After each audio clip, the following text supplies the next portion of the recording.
ಆತ್ಮೀಯ 7ನೇ ತರಗತಿಯ ಎಲ್ಲ ನನ್ನ ವಿದ್ಯಾರ್ಥಿಗಳಿಗೆ ಸಮಾಜ ವಿಜ್ಞಾನ ವಿಷಯಕ್ಕೆ ಸಂಬಂಧಪಟ್ಟಂತಹ 2ನೇ ಅಧ್ಯಾಯದ ಒಂದು 6ನೇ ವಿಡಿಯೋಗೆ ನನ್ನೆಲ್ಲ ವಿದ್ಯಾರ್ಥಿಗಳಿಗೆ ಸ್ವಾಗತ. ಕಳೆದ ಒಂದು ಅವಧಿಯಲ್ಲಿ ಬಹುಮನಿ ಆದಿಲ್ಶಾಹಿ ಮನೆತನಗಳಿಗೆ ಸಂಬಂಧಪಟ್ಟಂತಹ ಯಾವಾಗ ಬಹುಮನಿ ಆದಿಲ್ಶಾಹಿ ಮನೆತನ ವಿಭಾಗ ಆಯಿತು, 5 ಶಾಹಿ ಮನೆತನಗಳಾಗಿ ಪ್ರಾರಂಭ ಆಗಿರ್ತಕ್ಕಂಥ ಬಗ್ಗೆ ಪ್ರಮುಖವಾಗಿ ವಿಜಯಪುರದ ಆದಿಲ್ಶಾಹಿ ಮನೆತನ ಇರಬಹುದು, ಬೀದರಿನ ಬರೀದ್ಶಾಹಿ ಮನೆತನ ಇರಬಹುದು, ಗೋಲ್ಕೊಂಡದ ಕುತುಬ್ಶಾಹಿ ಮನೆತನ ಇರಬಹುದು, ಅಹಮದ್ನಗರದ ನಿಜಾಮ್ ಶಾಹಿ ಮನೆತನ ಇರಬಹುದು, ಬಿರಾರಿನ ಇಮಾದ್ ಶಾಹಿ ಮನೆತನ ಇರಬಹುದು.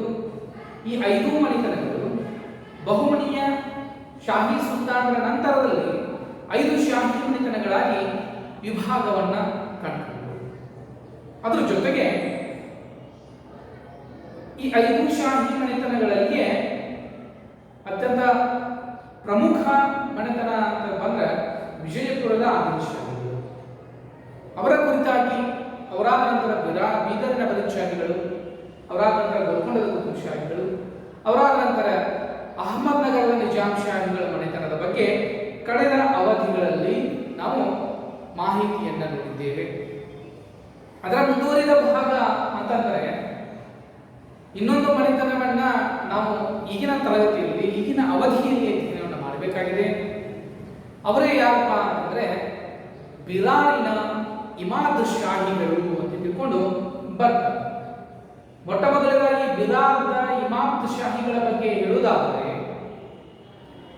ಬೀದರ್ ಪ್ರದೇಶದ ಉತ್ತರ ಭಾಗದಲ್ಲಿ ನೆಲೆಯನ್ನ ಕಟ್ಟಿಕೊಂಡವರು ಇವರಾಗಿದ್ದಾರೆ. ಬೀದರಿನ ಉತ್ತರ ಭಾಗದಲ್ಲಿರ್ತಕ್ಕಂತಹ ತಪತಿ, ಪೆನಗಂಗಾ ಪ್ರದೇಶಗಳ ನದಿಗಳ ಪ್ರದೇಶಗಳಲ್ಲಿ ವಾಸವಾಗಿರ್ತಕ್ಕಂಥವರು ಬಿರಾರಿನ ಇಮಾದ್ ಶಾಹಿಗಳು ಅಂತ ತಿಳ್ಕೊಂಡು ಬರ್ತಾರೆ. ತಪತಿ ನದಿಯಾಗಿರ್ಬೋದು, ಪೆನಗಂಗಾ, ಈ ನದಿಗಳ ನಡುವಿನ ಪ್ರದೇಶಕ್ಕೆ ನಾವು ಈ ಬಿರಾರ್ ಅಂತ ತಿಳ್ಕೊಂಡು ಕರಿತೀವಿ. ಹಾಗಾಗಿ ಈ ಬಿರಾರಿನ ಇಮಾದ್ ಶಾಹಿಗಳು, ಬಿರಾರಿನ ಇಮಾದ್ ಶಾಹಿಗಳು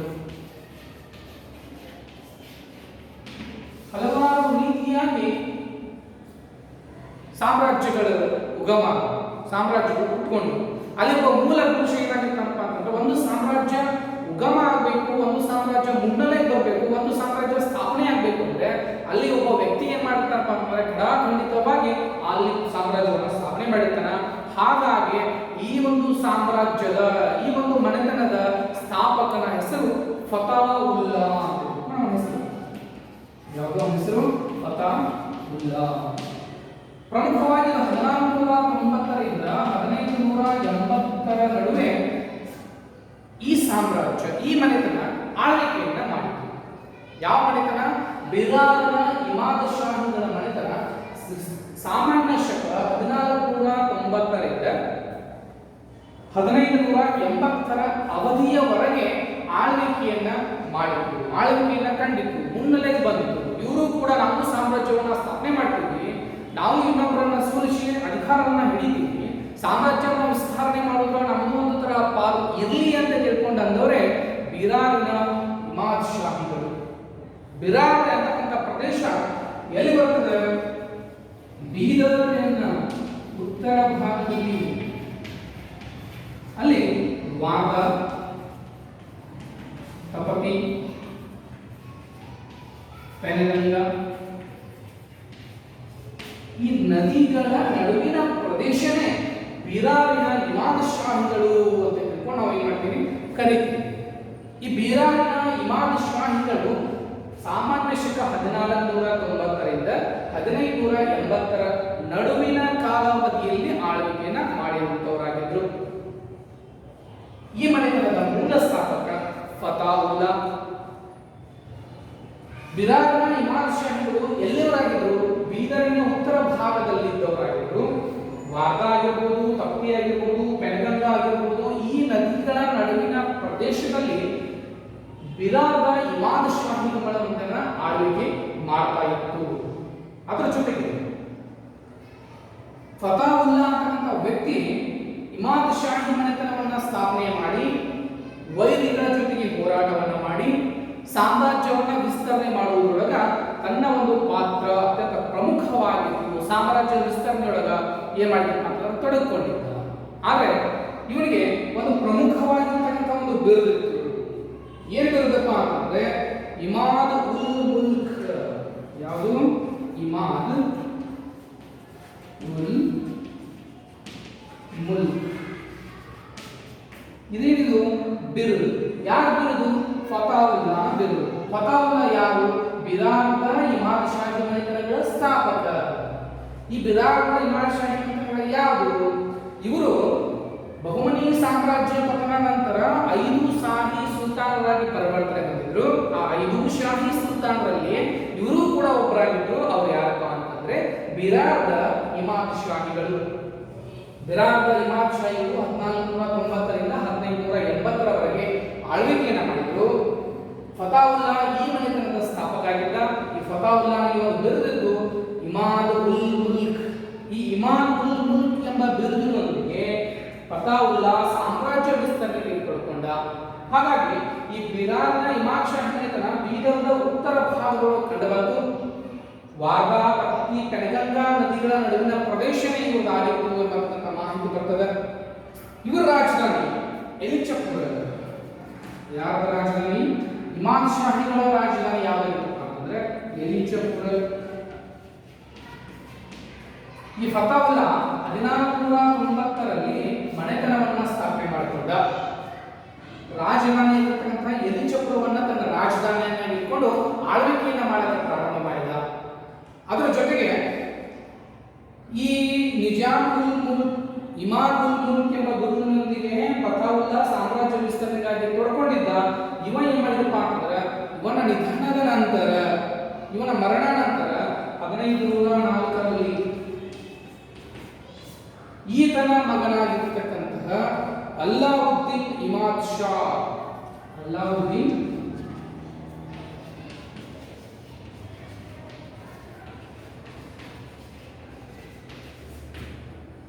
ಅಧಿಕಾರಕ್ಕೆ ಬಂದ. ಯಾರ ಮರಣ ನಂತರ ಈ ಫತಾವುಲ್ಲಾ ಅಂತಕ್ಕಂಥ ವ್ಯಕ್ತಿ ಏನ್ ಮಾಡಿದಪ್ಪ ಅಂತಂದ್ರೆ 1490ರೊಳಗ ಬಿರಾದ ಇಮಾದ್ ಶಾಹಿ ಮನೆತನವನ್ನ ಸ್ಥಾಪನೆ ಮಾಡಿದ 1490. ಆದ್ರೆ ಇವು ಎಲಿಚಪುರವನ್ನ ಏನ್ ಮಾಡಿದಪ್ಪ ಅಂತಂದ್ರೆ ತನ್ನ ರಾಜಧಾನಿಯನ್ನಾಗಿ ಇಟ್ಕೊಂಡು ಆಳ್ವಿಕೆಯನ್ನು ಮಾಡ್ತಿರ್ತಾನು. ಈತ 1504ರಲ್ಲಿ ಏನ್ ಮಾಡಿದಪ್ಪ ಅಂತಂದ್ರೆ ಮರಣವನ್ನ ಹೊಂದಿದ ನಂತರ ಆತನ ಮಗನಾಗಿರ್ತಕ್ಕಂತಹ ಅಲ್ಲಾವುದ್ದೀನ್ ಇಮಾದ್ ಶಾ ಅಧಿಕಾರಕ್ಕೆ ಬಂದ. ಅಧಿಕಾರಕ್ಕೆ ಬಂದ ನಂತರದಲ್ಲಿ ಇವ ಏನಾಗಿದ್ದಿಲ್ಲಪ್ಪ ಅಂತಂದ್ರೆ ಅವನ ತಂದೆಯಷ್ಟು ಸಮರ್ಥನ ಆಗಿರಲಿಲ್ಲ. ಏನಾಗಿರಲಿಲ್ಲ? ಸಮರ್ಥನ ಆಗಿರಲಿಲ್ಲ. ದಕ್ಷ ಆಡಳಿತಗಾರ ಆಗಿದ್ದಿಲ್ಲ. ಒಬ್ಬ ಒಳ್ಳೆಯ ಸುಲ್ತಾನ ಆಗಿದ್ದಿಲ್ಲ. ಪ್ರಜೆಗಳ ಯೋಗಕ್ಷೇಮವನ್ನ ಬಲ್ಲವನಾಗಿದ್ದಿಲ್ಲ. ಸಾಮ್ರಾಜ್ಯವನ್ನು ವಿಸ್ತರಣೆ ಮಾಡುವುದಕ್ಕೋಸ್ಕರ ಅವಿರತವಾಗಿ ಹೋರಾಟವನ್ನ ಮಾಡ್ತಕ್ಕಂತಹ ವ್ಯಕ್ತಿ ಇವ ಆಗಿರ್ಲಿಲ್ಲ ಅನ್ನೋ ಕಾರಣಕ್ಕಾಗಿನೇ ಇವ ಏನಾಗಪ್ಪ ಅಂದ್ರೆ ಇವನನ್ನ ಅನೇಕ ರೀತಿಯಾಗಿರ್ತಕ್ಕಂತಹ ಜನ ಇವನ್ನ ಸೋಲಿಸಕ ಪ್ರಾರಂಭ ಮಾಡಿದ್ರು. ನಾವು ಯಾವಾಗ ಸಮರ್ಥರಾಗುವುದಿಲ್ಲ ಅಲ್ಲಿ ಏನಾಯ್ತಪ್ಪ ಅಂತಂದ್ರೆ ಅನೇಕ ರೀತಿಯಾಗಿರ್ತಕ್ಕಂಥ ರಾಜರಾಗಿರಲಿ, ಸುಲ್ತಾನರಾಗಿರಲಿ ನಮ್ಮ ಮೇಲೆ ದಬ್ಬಾಳಿಕೆಯನ್ನ ಮಾಡ್ತಾರೆ. ಒಂದ್ ವೇಳೆ ನಾವೇ ಅತಿ ಹೆಚ್ಚು ಬಲಿಷ್ಠರಾಗಿದ್ದರೆ ನಮ್ಮನ್ನ ಯಾರು ಸೋಲಿಸಕ ಆಗ್ತಿರುವುದಿಲ್ಲ ಅಲ್ಲ. ಇಲ್ಲಿ ನಾವೇನ್ ಮಾಡ್ಬೋದಪ್ಪ ಅಂತಂದ್ರೆ ಈ ಅಲ್ಲಾವುದ್ದೀನ್ ಇಮಾದ್ ಶಾನು ಸಹಿತ ಅಸಮರ್ಥನಾಗಿರಲಿಲ್ಲ. ಹೀಗಾಗಿ ಇವನ ಕಾಲ ಏನಪ್ಪ ಅಂತಂದ್ರೆ ಅತಿ ಕುಂಠಿತವಾಗಿತ್ತು. ಹೀಗಾಗಿ ಇವನ ಮಗನಾಗಿರ್ತಕ್ಕಂತಹ ದರಿಯಾ ಇಮಾದ್ ಶಾ ಅಧಿಕಾರಕ್ಕೆ ಬಂದ. ಈತನ ಮಗ ದರಿಯಾ ಇಮಾದ್ ಶಾ, ದರಿಯಾ ಇಮಾದ್ ಶಾ ಯಾರ ಮಗನ ದರಿಯಾ ಇಮಾದ್ ಶಾ? ಅಲ್ಲಾವುದ್ದೀನ್ ಇಮಾದ್ ಶಾನ ಮಗ ಯಾರಪ್ಪ ಅಂತಂದ್ರೆ ಈ ದರಿಯಾ ಇಮಾದ್ ಶಾ. ಇವನು ಸಹಿತ ಏನಪ್ಪ ಅಂತಂದ್ರೆ ಸಾಮ್ರಾಜ್ಯ ವಿಸ್ತರಣೆಗೆ ತೊಡಗಿಕೊಂಡ.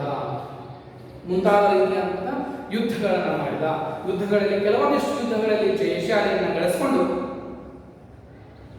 ಇಮಾದ್ ಶಾಹಿ ಮನೆತನವನ್ನ ಏನ್ ಮಾಡಿಪ್ಪ ಅಂತಂದ್ರೆ ಇನ್ನೊಂದು ಸ್ವಲ್ಪ ವಿಸ್ತರಣೆ ಮಾಡೋದ್ರೊಳಗ ದರಿಯಾ ಇಮಾದ್ ಶಾ ಏನ್ ಮಾಡಿಪ್ಪ ಹೆಚ್ಚಿನ ಪಾಲನ್ನ ಕೊಟ್ಟ, ಹೆಚ್ಚಿನ ಮಹತ್ವವನ್ನು ಕೊಟ್ಟ ಎನ್ನುವಂಥ ಮಾಹಿತಿ ಗೊತ್ತಾಗ್ತದೆ. ಈತನ ಅವಧಿಯೂ ಕೂಡ ನೆರೆಯ ರಾಜ್ಯಗಳೊಂದಿಗೆ ಬಿರಾದರ ಸಂಘರ್ಷಕ್ಕೆ ಇಳಿತಾ ಇತ್ತು.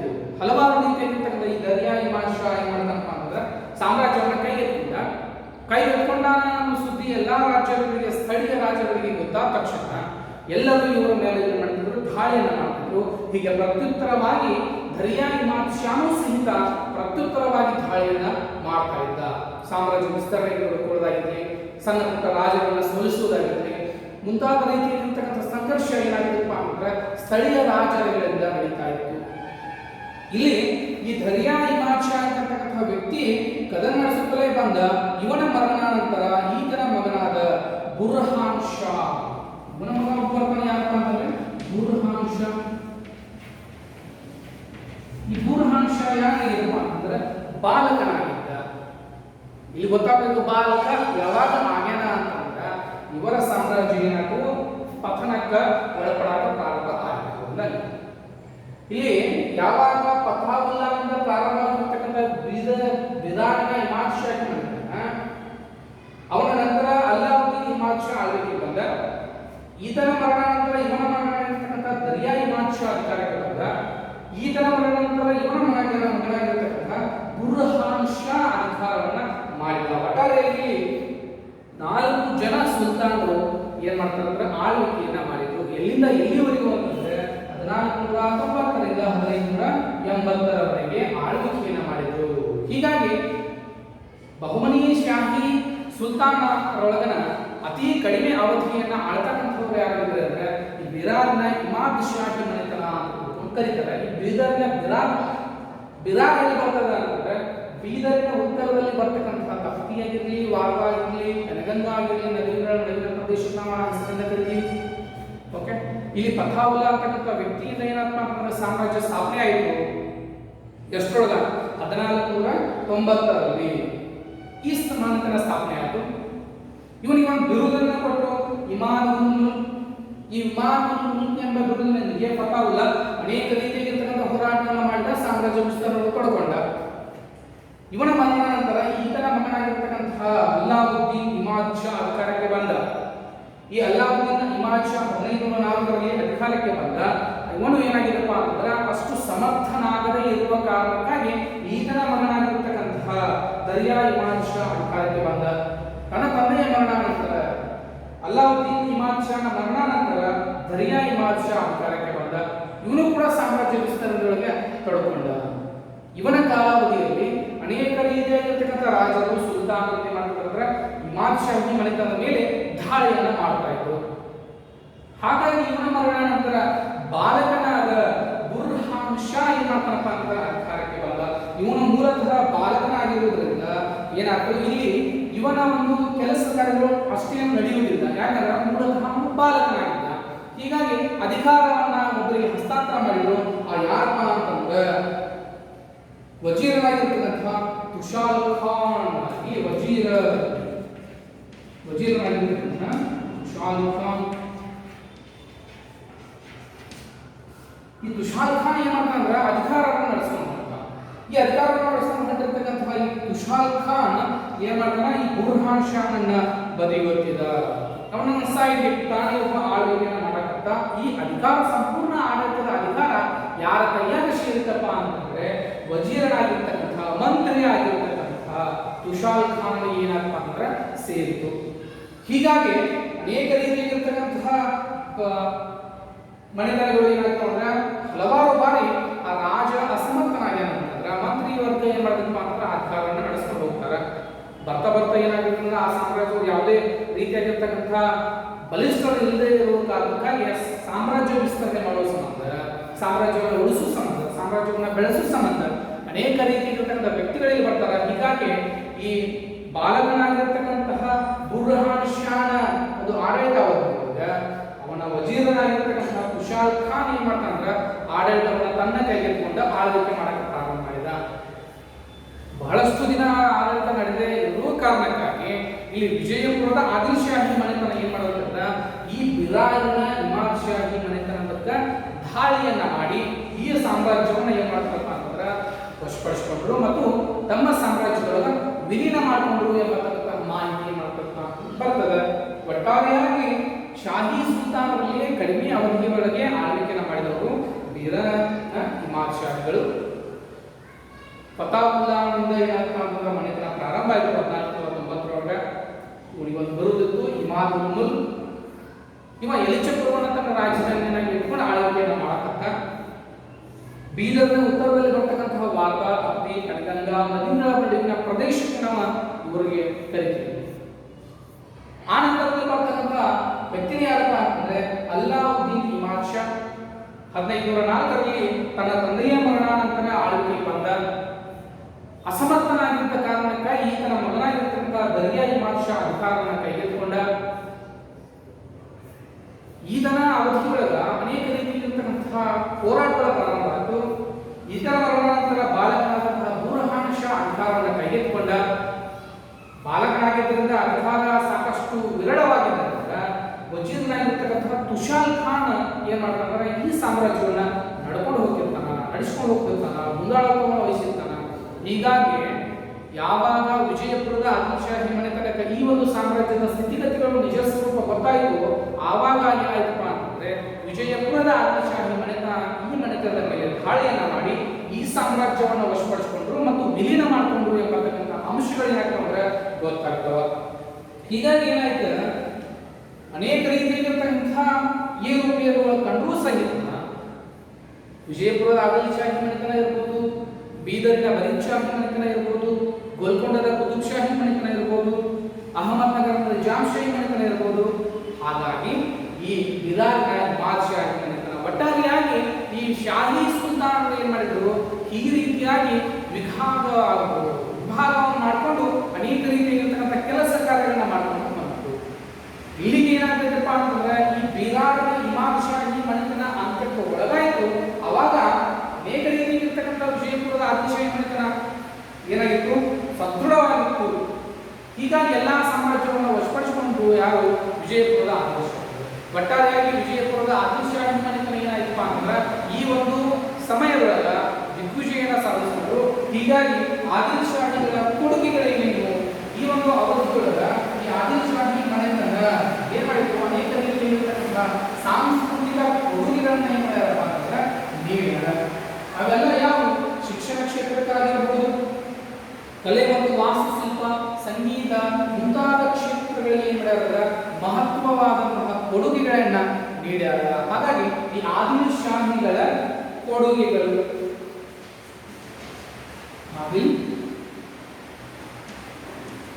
ಶಾಹಿಗಳ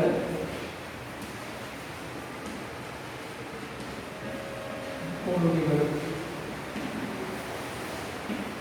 ಎಲ್ಲಾ ಸಾಮ್ರಾಜ್ಯವು ಏನ್ ಮಾಡಿದ್ರು, ಒಂದೊಂದು ರೀತಿಯಾಗಿರ್ತಕ್ಕಂಥ ಕೊಡುಗೆಗಳನ್ನ ಕೊಟ್ಟು ನಮಗೆ ಹಿಂದಿನ ತರಗತಿಯೊಳಗೆ ಹೇಳಿದಾಗ ಯಾವುದೇ ಒಂದು ಸಾಮ್ರಾಜ್ಯ ಇತಿಹಾಸದ ಪುಟಗಳಲ್ಲಿ ನಾವು ತೆಗೆದು ನೋಡಿದಾಗ ಅಲ್ಲಿ ಯಾವುದೋ ಒಂದು ಸಾಮ್ರಾಜ್ಯ ಆಳ್ವಿಕೆ ಮಾಡಿ ಹೋಗಿರ್ತದೆ.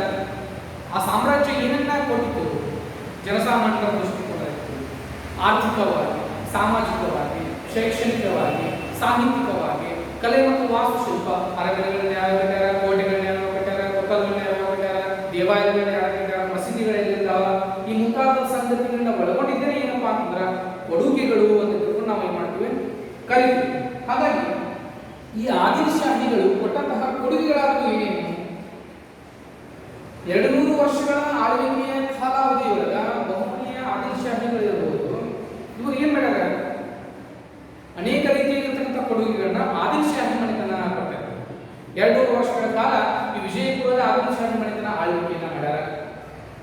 ಸಾಹಿತ್ಯ ಕ್ಷೇತ್ರಕ್ಕೆ ಇರಲಿ, ಸಂಗೀತ ಕ್ಷೇತ್ರಕ್ಕೆ ಇರಲಿ, ಕಲೆ ಮತ್ತು ವಾಸ್ತುಶಿಲ್ಪ ಅರಮನೆಗಳನ್ನ ಕೊಡುವುದು, ಅದರ ಜೊತೆಗೆ ಮಸೀದಿಗಳನ್ನು ನಿರ್ಮಾಣ ಮಾಡುವುದು, ದೇವಾಲಯಗಳನ್ನು ನಿರ್ಮಾಣ ಮಾಡುವುದು, ಕಟ್ಟಡಗಳನ್ನು ನಿರ್ಮಾಣ ಮಾಡುವುದು ಮುಂತಾದ ರೀತಿಯಾಗಿರ್ತಕ್ಕಂಥ ವಿಶೇಷವಾಗಿರ್ತಕ್ಕಂಥ ಸಂಗತಿಗಳು ಏನಾಗ್ತವೆ ಈ ಒಂದು ಕೊಡುಗೆಗಳಿಗೆ ಸಂಬಂಧಪಟ್ಟಿವೆ. ಇಲ್ಲಿ ಪ್ರಮುಖವಾಗಿ ಶಿಕ್ಷಣ, ಸಾಹಿತ್ಯ, ಸಂಗೀತ, ಚಿತ್ರಕಲೆ, ಕಲೆ ಮತ್ತು ವಾಸ್ತುಶಿಲ್ಪಗಳಿಗೆ ನೀಡಿದ್ದಾರೆ. ಹೀಗಾಗಿ ಮೊದಲನೇದಾಗಿ ಬರ್ತಕ್ಕಂಥದ್ದು ಶಿಕ್ಷಣ ಕ್ಷೇತ್ರಕ್ಕೆ ಆದಿಲ್ಶಾಹಿಗಳ ಕೊಡುಗೆಗಳೇನೇನು, ಶಿಕ್ಷಣ ಪ್ರೇಮಿಗಳು ಮತ್ತು ಶಿಕ್ಷಣ ಪೋಷಕರು ಇವರಾಗಿರ್ಬೋದು. ಶಿಕ್ಷಣ ಪ್ರೇಮಿಗಳು ಹೌದು, ಶಿಕ್ಷಣ ಪೋಷಕರು ಯಾರಪ್ಪ ಅಂತಂದ್ರೆ ಆದಿಲ್ಶಾಹಿ ಮಾಡಿದ್ರು. ಇಲ್ಲಿ ಏನ್ ಮಾಡ್ತಿದ್ರು, ಮಸೀದಿಗಳಲ್ಲಿ ತಮ್ಮ ಒಂದು ವಿಚಾರಧಾರೆಗಳನ್ನ ಶಿಕ್ಷಣವನ್ನ ಕೊಡ್ತಾ ಇದ್ರು. ಯಾವೆಲ್ಲ ರೀತಿಯಾಗಿದ್ದಂತಹ ಶಿಕ್ಷಣಗಳು ಇಲ್ಲಿ ಇದ್ದೂಪ ಅಂತಂದ್ರೆ ಮದ್ರಸ ಮತ್ತು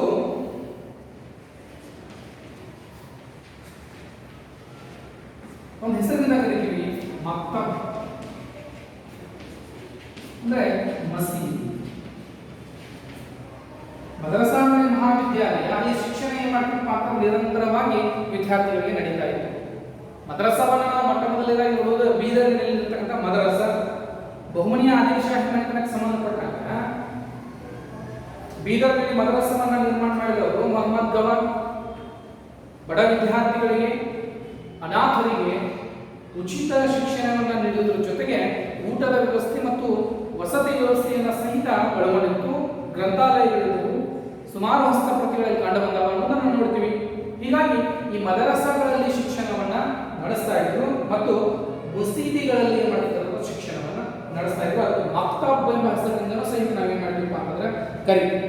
ಇವು ಶಿಕ್ಷಣದ ಕೇಂದ್ರಗಳಾಗಿವೆ. ಜ್ಞಾನ, ಧರ್ಮ, ಕಾನೂನು ವ್ಯವಸ್ಥೆಗಳ ಕುರಿತಾಗಿ ಶಿಕ್ಷಣವನ್ನ ನಡೆಸ್ತಾ ಇದ್ರು. ಶಿಕ್ಷಣ ಸಂಸ್ಥೆಗಳು ಒಬ್ಬ ರಾಜನ ಆಶ್ರಯದಲ್ಲಿ ಏನ್ ಮಾಡ್ತಿತ್ತಪ್ಪ ಅಂತಂದ್ರೆ ನಡೀತದೆ. ಸುಲ್ತಾನರು ಪ್ರಮುಖವಾಗಿ ಮೊಹಮ್ಮದ್ ಗವಾನ್ ಇರ್ಬೋದು, ಆದಿಲ್ ಶಾಹಿಗಳಿರ್ಬೋದು, ಇಬ್ರಾಹಿಂ ಆದಿಲ್ ಶಾಹಿ ಇರ್ಬೋದು, ಮೊಹಮ್ಮದ್ ಆದಿಲ್ ಶಾಹಿ ಇರ್ಬೋದು, ಈ ಎಲ್ಲ ವ್ಯಕ್ತಿಗಳು ಏನ್ ಮಾಡ್ಯಾರ ಶಿಕ್ಷಣಕ್ಕೆ ಹೆಚ್ಚಿನ ಪ್ರಮಾಣದ ಮಹತ್ವವನ್ನು ಕೊಡ್ತಾರೆ. ಎಲ್ಲ ಧರ್ಮೀಯರು ಕೂಡ ಶಿಕ್ಷಣವನ್ನ ಕಲಿಬೇಕು ಅಂತ ತಿಳ್ಕೊಂಡು ಮದ್ರಸಾಗಳನ್ನ ಸ್ಥಾಪನೆ ಮಾಡ್ಕೊಂಡಾರ, ಮಕ್ತಬ್ಗಳನ್ನ ಸ್ಥಾಪನೆ ಮಾಡ್ಕೊಂಡು ಏನ್ ಮಾಡಿದಾರ, ಶಿಕ್ಷಣದ ಪ್ರಸಾರವನ್ನ ಮಾಡ್ಯಾರ. ಶಿಕ್ಷಣವನ್ನ ಪ್ರಸಾರ ಮಾಡುವುದರ ಜೊತೆಗೆ ಇಸ್ಲಾಮಿಕ್ ಸಂಸ್ಕೃತಿಯನ್ನ ಬಿಂಬಿಸುವುದು ಇವರ ಪ್ರಮುಖವಾಗಿರ್ತಕ್ಕಂಥ ಕೆಲಸ. ಇಸ್ಲಾಮಿಕ್ ಸಂಸ್ಕೃತಿ ಏನೇನಿತ್ತು, ಆ ಇಸ್ಲಾಮಿಕ್ ಸಂಸ್ಕೃತಿಯ ಶೈಲಿಯೊಳಗ ಶಿಕ್ಷಣ ಏನ್ ಮಾಡ್ತಿದ್ದಪ್ಪ ಅಂತಂದ್ರೆ ನಡ್ಕೊಂಡು ಹೋಗ್ತಾ ಇತ್ತು. ಈ ರೀತಿಯಾಗಿ ಶಿಕ್ಷಣಕ್ಕೆ ಸಂಬಂಧಪಟ್ಟಂಗ ಈ ಶಿಕ್ಷಣ ಸಂಸ್ಥೆಗಳು ರಾಜನ ಆಶ್ರಯಗಳು ಏನಾಗ್ತಂದ್ರೆ ಪ್ರಮುಖ ಪಾತ್ರವನ್ನ ವಹಿಸಿತ್ತು. ನೆಕ್ಸ್ಟ್ ಬರ್ತಕ್ಕಂಥದ್ದು ಸಾಹಿತ್ಯ.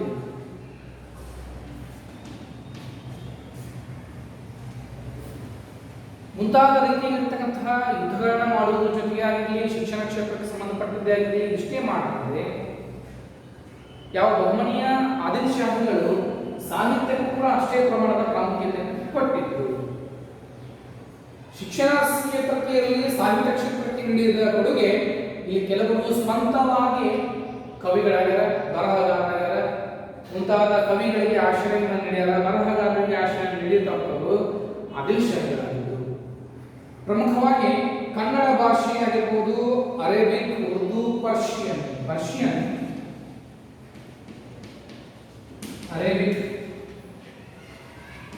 ಉರ್ದು ಮತ್ತು ಕನ್ನಡ ಭಾಷೆಗಳಿಗೆ ಹೆಚ್ಚಿನ ಪ್ರಾಮುಖ್ಯತೆ ಕೊಟ್ಟಿದ್ರು. ಈ ಮುಂತಾದ ಭಾಷೆಗಳಲ್ಲಿ ಏನ್ ಮಾಡ್ತಿದ್ದಂತ ಸಾಹಿತ್ಯದ ರಚನೆಯನ್ನ ಮಾಡ್ತಾ ಇದ್ರು. ಯಾವ ಭಾಷೆ, ಪರ್ಷಿಯನ್ ಭಾಷೆ ಆಗಿರ್ಬೋದು, ಅರೇಬಿಕ್ ಭಾಷೆ ಆಗಿರ್ಬೋದು, ಉರ್ದು ಭಾಷೆ ಆಗಿರ್ಬೋದು, ಕನ್ನಡ ಭಾಷೆ ಆಗಿರ್ಬೋದು, ಈ ಭಾಷೆಗಳಲ್ಲಿ ಏನ್ ಮಾಡ್ತಿದ್ದಂತ ಸಾಹಿತ್ಯವನ್ನ ರಚನೆ ಮಾಡ್ತಾ ಇದ್ರು. ಸಾಹಿತ್ಯವನ್ನ ರಚನೆ ಮಾಡುವ ಜೊತೆಗೆ ಆ ಸಾಮ್ರಾಜ್ಯದಲ್ಲಿರ್ತಕ್ಕಂಥ ವಿಶೇಷವಾದ ಸಾಹಿತ್ಯಗಳು, ರಾಜರ ಸಾಧನೆಗಳಿರ್ಬೋದು, ರಾಜರ ಕೊಡುಗೆಗಳಿರ್ಬೋದು, ಆ ಸಾಮ್ರಾಜ್ಯ ಕೊಟ್ಟಂತಹ ಅನೇಕ ರೀತಿಯಾದಂತಹ ಕಾಣಿಕೆಗಳಿರ್ಬೋದು, ಈ ಎಲ್ಲಾ ಸಂಗತಿಗಳ ಕುರಿತಾಗಿ ಬರೆದಿರ್ತಕ್ಕಂಥದ್ದು ಏನಪ್ಪಾ ಕೃತಿ, ಅವುಗಳನ್ನೇ ಮಾಡಿದ್ರು ಪರ್ಷಿಯನ್, ಅರೇಬಿಕ್, ಉರ್ದು, ಕನ್ನಡ ಭಾಷೆಗಳ ಬರೆದಿರ್ತಾ ಇತ್ತು. ಹೀಗಾಗಿ ಸಾಹಿತ್ಯ ಏನಪ್ಪ ಅಂತಂದ್ರೆ ಪ್ರಮುಖವಾಗಿ ಬೆಳೆದ ಭಾಗ. ಪ್ರಮುಖವಾಗಿ ಗಮನಿಸಬೇಕಾದ ಏನಪ್ಪಾ ಅಂತಂದ್ರೆ ಆದಿಲ್ ಶಾಹಿ ನಂತರರು ಸ್ವತಃ ಬರಹಗಾರರೇ ಇದ್ರು, ಸ್ವತಃ ಕವಿಗಳೇ ಏನಾಗಿದ್ರಪ್ಪ ಅಂತಂದ್ರೆ ಸುಲ್ತಾನರಾಗಿದ್ರು ಅನ್ನೋದನ್ನ ಮಾಹಿತಿ ಬರ್ತದೆ. ಅನೇಕ ಭಾಷೆಗಳಿಗೆ ಪರ್ಷಿಯನ್ ಭಾಷೆಯಲ್ಲಿ ಬರ್ತಕ್ಕಂತಹ ಪೆರಿಸ್ತಾನ್ ಅಂತಕ್ಕಂಥ ವ್ಯಕ್ತಿ ತಾರಿಕ್ ಈ ಪೆರಿಸ್ತಾನ್ ಎಂಬ ಕೃತಿಯನ್ನು ರಚನೆ ಮಾಡ್ತಾನ. ಪೆರಿಸ್ತಾನ್ ಅಂತಕ್ಕಂಥ ವ್ಯಕ್ತಿ ಈ ಪರ್ಷಿಯನ್ ಭಾಷೆಯಲ್ಲಿ ಮಾಡ್ತಾನಂದ್ರೆ ತಾರಿಕ್ ಈ ಪೆರಿಸ್ತಾನ್ ಎಂಬ ಕೃತಿಯನ್ನು ರಚನೆ ಮಾಡಿದ. ತೊರವೆ ನರಹರಿ ಅಂತಕ್ಕಂಥ ವ್ಯಕ್ತಿ, ತೊರವೆ ನರಹರಿ ತೊರವೆ ರಾಮಾಯಣ ಎಂಬ ಕೃತಿಯನ್ನು ರಚನೆ ಮಾಡಿದ. ತೊರವೆ ರಾಮಾಯಣ ಯಾರ ಕಾಲಾವಧಿಗಳು? ಆದಿಲ್ ಶಾಹಿಗಳ ಕಾಲಾವಧಿಯಲ್ಲಿ ರಚನೆ ಆಗಿರತಕ್ಕಂಥ ಸಾಹಿತ್ಯ ಕೃತಿಗಳು. ಒಂದು ಪರ್ಷಿಯನ್ ಭಾಷೆಯಲ್ಲಿ ಬರ್ತಕ್ಕಂಥ ಪೆರಿಸ್ತಾ ತಾರೀಖ್ ಈ ಪೆರಿಸ್ತಾ ಎಂಬ ಕೃತಿಯನ್ನು ರಚನೆ ಮಾಡಿದ. ತೊರವೆ ನದಿಯಲ್ಲಿ ಏನ್ ಮಾಡ್ತಾರೆ ತೊರವೆ ರಾಮಾಯಣ ಎಂಬ ಕೃತಿಯನ್ನು ರಚನೆ ಮಾಡಿದ. ಇದು ಆದಿಲ್ ಶಾಹಿಗಳ ಮನೆತನದಲ್ಲಿರ್ತಕ್ಕಂಥ ಪ್ರಮುಖ ಕೊಡುಗೆಗಳು. ಸಾಹಿತ್ಯಿಕವಾಗಿ ಇವರು ಏನ್ ಮಾಡ್ತಿದ್ರ ಕಲಾಪೋಷಕರಾಗಿದ್ದು ಅದರ ಜೊತೆಗೆ ಸಾಹಿತ್ಯಕ್ಕೆ ನೀಡಿದಂತಹ ಕೊಡುಗೆಗಳು ಅಷ್ಟೇ ಪ್ರಮಾಣದಲ್ಲಿ ಇತ್ತು. ಇನ್ನು ಬರ್ತಕ್ಕಂಥದ್ದು ಏನಪ್ಪಾ ಅಂತಂದ್ರೆ ಸಂಗೀತ ಕ್ಷೇತ್ರಕ್ಕೂ ಸಹಿತ ಇವರು ಏನ್ ಮಾಡಿದ್ರು ಕೊಡುಗೆಗಳನ್ನ ನೀಡ್ಯಾರ. ಯಾವೆಲ್ಲ ರೀತಿಯಲ್ಲಿ ಇವರು ಸಂಗೀತ ಕೊಡುಗೆ ನೀಡ್ಯಾರ ಅಂದ್ರೆ ಯೂಸುಫ್ ಆದಿಲ್ ಶಾ ಮತ್ತು ಎರಡನೇ ಇಬ್ರಾಹಿಂ ಆದಿಲ್ ಶಾ ಮೂಲತಃವಾಗಿ ಒಂದು ಸಂಗೀತ ಪ್ರಿಯರಾಗಿದ್ದರು. ಆಡಳಿತಾವಧಿಯಲ್ಲಿ ಆಡಳಿತ ನಡೆತಕ್ಕಂಥ ಸಂದರ್ಭದಲ್ಲಿ ದರ್ಬಾರ್ನಲ್ಲಿ ಸಂಗೀತವನ್ನು ಆಲಿಸುವುದು ಪ್ರಮುಖವಾಗಿತ್ತು. ಸಂಗೀತಕ್ಕೆ ಹೆಚ್ಚಿನ ಮಹತ್ವವನ್ನು ಕೊಡ್ತಾ ಇದ್ರು. ಹೀಗಾಗಿ ಕಿತಾಬ್-ಎ ನವರಸ್ ಎಂಬತಕ್ಕಂತಹ ಕೃತಿ ಯಾವುದು ಕಿತಾಬ್ ನವರಸ್ ಸಂಗೀತದ ಶ್ಲೋಕಗಳನ್ನ ಒಳಗೊಂಡಿರತಕ್ಕಂಥದ್ದು. ಯಾವುದು ಕಿತಾಬ್-ಎ ನವರಸ್ ಎಂಬತಕ್ಕಂಥದ್ದು ಸಂಗೀತ ಕ್ಷೇತ್ರಕ್ಕೆ ಕೊಟ್ಟಂತಹ ಒಂದು ಕೊಡುಗೆಯಾಗಿದೆ. ಇಲ್ಲಿ ಇಬ್ರಾಹಿಂ ಆದಿಲ್ ಶಾ ಕಿತಾಬ್-ಎ ನವರಸ್ ಎಂಬ ಕೃತಿಯನ್ನು ರಚನೆ ಮಾಡೋಣ. ಯಾವ ಕೃತಿ ಅಂತಂದ್ರೆ ಸಂಗೀತಕ್ಕೆ ಸಂಬಂಧಪಟ್ಟಂತಹ ಕೃತಿ, ಸಂಗೀತದ ಉದ್ದೇಶವನ್ನು ಇಟ್ಕೊಂಡ ರಚನೆ ಮಾಡತಕ್ಕಂಥದ್ದು ಕಿತಾಬ್-ಎ ನವರಸ್. ಇದನ್ನು ರಚನೆ ಮಾಡಿದ್ರೆ ಯಾರಪ್ಪ ಅಂತಂದ್ರೆ ಎರಡನೇ ಇಬ್ರಾಹಿಂ ಆದಿಲ್ ಶಾ. ಸಂಗೀತ ಕ್ಷೇತ್ರಕ್ಕೆ ಇವರೇ ಮಾಡಿದ್ರೆ ಕಿತಾಬ್-ಎ ನವರಸ್ ಕೃತಿಯು ಸಂಗೀತ ಕ್ಷೇತ್ರದ ಶ್ರೇಷ್ಠ ಕೃತಿಯಾಗಿದೆ. ಈ ನಮ್ಮ ಸಂಗೀತ ಶಾಲೆಯನ್ನು ಸಹಿತ ಏನ್ ಮಾಡ್ಯಾರಪ್ಪ ಅಂತಂದ್ರೆ ಸ್ಥಾಪನೆ ಮಾಡೋಣ. ಯಾರು ಎರಡನೇ ಇಬ್ರಾಹಿಂ ಆದಿಲ್ ಶಾ. ಈ ಆದಿಲ್ ಶಾ ಮನೆತನ ಏನ್ ಮಾಡಿದಪ್ಪ ಅಂತಂದ್ರೆ ಅನೇಕ ರೀತಿಯಲ್ಲಿರ್ತಕ್ಕಂಥ ಕೊಡುಗೆಗಳನ್ನ ಕೊಡ್ತಾರೆ. ಅದರಲ್ಲಿ ಮುಖ್ಯವಾಗಿ ಶಿಕ್ಷಣ ಕ್ಷೇತ್ರಕ್ಕೆ ಸಂಬಂಧಪಟ್ಟದ್ದು ಮದರಸಾ ಮತ್ತು ಮಕ್ತಬ್ಗಳಲ್ಲಿ ಏನ್ ಮಾಡ್ತಿದ್ರು ಶಿಕ್ಷಣದ ಪ್ರಸಾರ ಆಗ್ತಿತ್ತು. ಇಸ್ಲಾಂ ಶೈಲಿಯಲ್ಲಿ ಶಿಕ್ಷಣದ ಪ್ರಸಾರ ಆಗ್ತಾ ಇತ್ತು. ಎಲ್ಲಾ ಜನರಿಗೂ ಶಿಕ್ಷಣ ದೊರೆಯಲಿ ಅಂತಕ್ಕಂಥದ್ದು ಇವರ ಆಸೆಯಾಗಿತ್ತು. ಅದರ ಜೊತೆಗೆ ಸಾಹಿತ್ಯವೂ ಸಹಿತ ಅಷ್ಟೇ ಪ್ರಮಾಣದಲ್ಲಿ ಪ್ರಾಮುಖ್ಯತೆಯನ್ನು ಕೊಡುತ್ತೆ. ಬರಹಗಾರರಿಗೆ ಆಗಿರಲಿ, ಕವಿಗಳಿಗೆ ಆಗಿರಲಿ, ರಾಜಶ್ರಯಿರ್ತಕ್ಕಂಥವರು ಆದಿಲ್ ಶಾಹಿ ಮನೆತನದವರಾಗಿದ್ದರು. ಪರ್ಷಿಯನ್, ಅರೇಬಿಕ್, ಉರ್ದು, ಕನ್ನಡ ಭಾಷೆಗಳಲ್ಲಿ ಕೃತಿ ರಚನೆ ಆಗಿರ್ತಕ್ಕಂಥದ್ದು ಆದಿಲ್ ಶಾಹಿ ಮನೆತನಕ್ಕೆ ಸಂಬಂಧಪಟ್ಟದ್ದು. ಪೆರಿಸ್ತಾ ಅಂತಕ್ಕಂಥ ವ್ಯಕ್ತಿ ತಾರೀಖ್ ಈ ಪೆರಿಸ್ತಾ ತೊರವೆ ರಾಮಾಯಣ ಎಂಬ ಕೃತಿಯನ್ನು ಏನ್ ಮಾಡಿದ್ರೆ ರಚನೆ ಮಾಡ್ಯಾನ. ಅದರ ಜೊತೆಗೆ ಸಂಗೀತ ಕ್ಷೇತ್ರಕ್ಕೆ ಸಂಬಂಧಪಟ್ಟಾಗ ಹಲವಾರು ವ್ಯಕ್ತಿಗಳು ಯೂಸುಫ್ ಆದಿಲ್ ಶಾ ಇರ್ಬೋದು ಅಥವಾ ಎರಡನೇ ಇಬ್ರಾಹಿಂ ಆದಿಲ್ ಶಾ ಇರ್ಬೋದು ಮೂಲತಃ ಸಂಗೀತ ಪ್ರಿಯರಾಗಿದ್ದರು. ಎರಡನೇ ಇಬ್ರಾಹಿಂ ಆದಿಲ್ ಶಾ ಕಿತಾಬ್-ಎ ನವರಸ್ ಎಂಬ ಕೃತಿಯನ್ನು ರಚನೆ ಮಾಡ್ಯಾನ. ಇದು ಸಂಗೀತ ಕ್ಷೇತ್ರಕ್ಕೆ ಮೀಸಲಿಟ್ಟಂತಹ ಒಂದು ಕೃತಿಯಾಗಿದೆ.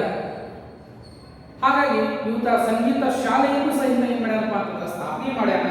ಶ್ರೀಮಂತ ವರ್ಗದವರು ಏನ್ ಮಾಡ್ತಿದ್ರ ಶ್ರೀಮಂತ ವರ್ಗದ ಸ್ತ್ರೀಯರು ಸಂಗೀತದಲ್ಲಿ ಹೆಚ್ಚು ಆಸಕ್ತಿಯನ್ನು ಉಳ್ಳವರಾಗಿದ್ದರು. ಯಾರ ಕಾಲಾವಧಿ ಒಳಗ ವಿಜಯಪುರದ ಆದಿಲ್ ಶಾ ಮನೆತನದೊಳಗ ಇಲ್ಲಿರ್ತಕ್ಕಂಥ ಶ್ರೀಮಂತ ಮಹಿಳೆಯರು ಶಿಕ್ಷಣಕ್ಕೆ ಸಂಬಂಧಪಟ್ಟದ್ದಾಗಿರ್ಬೋದು, ಸಂಗೀತಕ್ಕೆ ಸಂಬಂಧಪಟ್ಟದ್ದಾಗಿರ್ಬೋದು ಮತ್ತು ಸಾಹಿತ್ಯಕ್ಕೆ ಸಂಬಂಧಪಟ್ಟದ್ದಾಗಿರ್ಬೋದು, ಈ ಎಲ್ಲಾ ರಂಗಗಳಲ್ಲಿಯೂ ಮಹಿಳೆಯರು ಹೆಚ್ಚಿನ ಪಾಲನೆ ವಹಿಸ್ತಾ ಇದ್ರು. ಹೀಗಾಗಿ ಬಹುಮನೆಯ ಆದಿಲ್ ಶಾಹಿಗಳು ಅವರಲ್ಲಿ ಪ್ರಮುಖರಾಗಿರ್ತಕ್ಕಂಥವರು ವಿಜಯಪುರದ ಆದಿಲ್ ಶಾಹಿ ಮನೆತನ. ಸುದೀರ್ಘವಾಗಿ 200 ವರ್ಷಗಳ ಕಾಲ ಆಳ್ವಿಕೆಯನ್ನು ಮಾಡಿದಂಥವರು ಇವರಾಗಿದ್ರು. ಹಾಗೇನೆ 200 ವರ್ಷಗಳ ಕಾಲ ಆಳ್ವಿಕೆ ಮಾಡಿದ ಬರೀ ಏನ್ ಮಾಡಿಲ್ಲ, ಸಾಮ್ರಾಜ್ಯವನ್ನು ವಿಸ್ತರಣೆ ಮಾಡೋದ್ರೊಳಗೆ ತಮ್ಮ ಕಾಲವನ್ನು ಕಳೆದಿಲ್ಲ. ಬರೀ ನೇರವಾಗಿ ಯಾವುದೋ ಸಾಮ್ರಾಜ್ಯದ ಮೇಲೆ ದಾಳಿಯನ್ನ ಮಾಡುವುದನ್ನೇ ಇವರು ಮೈಗೂಡಿಸ್ಕೊಂಡಿಲ್ಲ. ಅದರ ಜೊತೆಗೆ ಏನ್ ಮಾಡಿದವರು ಅನೇಕ ರೀತಿಯ ಇರ್ತಕ್ಕಂಥ ಕೊಡುಗೆಗಳನ್ನ ಕೊಡ್ತಾರೆ. ಅದು ಶಿಕ್ಷಣ ಕ್ಷೇತ್ರಕ್ಕೆ ಸಂಬಂಧಪಟ್ಟದಾಗಿರ್ಬೋದು, ಸಾಹಿತ್ಯಕ್ಕೆ ಸಂಬಂಧಪಟ್ಟದಾಗಿರ್ಬೋದು, ಶಿಕ್ಷಣಕ್ಕೆ, ಸಾಹಿತ್ಯಕ್ಕೆ, ಸಂಗೀತಕ್ಕಾಗಿರ್ಬೋದು. ಇಷ್ಟೇ ಅಲ್ಲದೆ ಇನ್ನು ವರ್ಣಚಿತ್ರ ಕಲೆಗಳ ಬಗ್ಗೆ, ಕಲೆ ಮತ್ತು ವಾಸ್ತುಶಿಲ್ಪದ ಬಗ್ಗೆ, ಅದೇ ರೀತಿಯಾಗಿ ಬರ್ತಕ್ಕಂಥದ್ದು ಅನೇಕ ರೀತಿಯಾದಂಥ ಅರಮನೆ, ಕೋಟೆಗಳನ್ನ ನಿರ್ಮಾಣ ಮಾಡುವ ಬಗ್ಗೆ ಇವರು ಏನೆಲ್ಲ ಕೊಡುಗೆಗಳನ್ನ ಕೊಟ್ಟಾರ ಅನ್ನೋದನ್ನ ನಾವು ಮುಂದಿನ ತರಗತಿಗಳು ನೋಡೋಣ ಅಂತ ತಿಳ್ಕೊಂಡು ಹೇಳಿ, ಆದಿಲ್ ಶಾಹಿಗಳಿಗೆ ಸಂಬಂಧಪಟ್ಟಂತಹ ಹಲವಾರು ಮಹತ್ವಪೂರ್ಣದ ಮಾಹಿತಿಗಳನ್ನ ನಮಗೆ ಕೊಡುಗೆಗಳ ಮೂಲಕ ಏನಾಗ್ತಾವಪ್ಪ ಅಂತಂದ್ರೆ ಗೊತ್ತಾಗ್ತವ. ಇವು ಏನಪ್ಪಾ ನಮಗ ಆಧಾರಗಳು. ಯಾವುದೋ ಒಂದು ಸಂಗತಿಗಳ ಕುರಿತಾಗಿ ನಾವು ಅಧ್ಯಯನ ಮಾಡಬೇಕು, ಅದರ ಬಗ್ಗೆ ತಿಳ್ಕೋಬೇಕು ಅಂತಂದ್ರೆ ಹಂಗ ತಿಳ್ಕೊಳಕ್ಕಾಗೋದಿಲ್ಲ. ಅಲ್ಲಿ ಆಧಾರ ಅಂತಕ್ಕಂಥ ವಿಷಯಪ್ಪ ಅಂತಂದ್ರೆ ಈಗ ವಿಜಯಪುರ ತಕ್ಷಣ ನಮಗೆ ಎಲ್ಲರಿಗೂ ನೆನಪಲ್ಲಿ ಬರೋದು ಇಬ್ರಾಹಿಂ ರೋಜಾ, ಗೋಲ್ ಗುಮ್ಮಟ್, ಪಾರಾಗಮನ್, ಜೋಡ್ ಗುಮ್ಮಟ್, ಆಮೇಲೆ ಹುಬ್ಳಿ ಬುಲ್ಸ್. ಹೀಗೆ ಏನ್ ಮಾಡ್ತಾವ ನಿರಂತರವಾಗಿ ಹಲವಾರು ಸಂಗತಿಗಳು ನಮ್ಗೆ ಗೊತ್ತಾಗವ. ಇದನ್ನ ನಿರ್ಮಾಣ ಮಾಡಿದಂಥವ್ರು ಯಾರು? ವಿಜಯಪುರದ ಆದಿಲ್ ಶಾ. ಹೀಗೆ ನಮ್ಮ ಇತಿಹಾಸ ಏನ್ ಮಾಡ್ಬೇಕಂದ್ರೆ ಹಲವಾರು ಮಾಹಿತಿಗಳನ್ನ ಏನ್ ಮಾಡ್ತೈತೆ ಆಧಾರವನ್ನಾಗಿಟ್ಕೊಂಡು ನಾವು ಅಧ್ಯಯನವನ್ನ ಮಾಡ್ತೀವಿ. ಬಿರಾರ್ನ ಇಮಾದ್ ಶಾಹಿ ಮನೆತನ ಕೊನೆಯ ಮನೆತನ, ಆ ಮನೆತನ ಆದ ನಂತರ ಆದಿಲ್ ಶಾಹಿ ಮನೆತನ ಕೊಟ್ಟಂತಹ ಕೊಡುಗೆಗಳ ಬಗ್ಗೆ ಅಧ್ಯಯನವನ್ನು ಮಾಡಿದ್ದೇವೆ. ಇದರ ಮುಂದುವರಿದ ಭಾಗವನ್ನ ವರ್ಣಚಿತ್ರಕಲೆ ಆಗಿರಬಹುದು, ಕಲೆ ಮತ್ತು ವಾಸ್ತುಶಿಲ್ಪ, ಅರಮನೆ, ದೇವಾಲಯಗಳು, ಮಸೀದಿಗಳಾಗಿರಬಹುದು, ಯಾವೆಲ್ಲ ಸ್ಮಾರಕಗಳನ್ನು ಇವರು ಕಟ್ಟ್ಯಾರ ಅಂತ ಕುತೂಹಲಕಾರಿ ಅಂಶಗಳ ಕುರಿತಾಗಿ ಮುಂದಿನ ತರಗತಿಗಳು ಅಧ್ಯಯನವನ್ನು ಮಾಡೋಣ ಅಂತ ತಿಳ್ಕೊಂಡು ಹೇಳಿ ಇಲ್ಲಿಗೆ ಈ ಕ್ಲಾಸನ್ನು ಸ್ಟಾಪ್ ಮಾಡಿ. Thank you.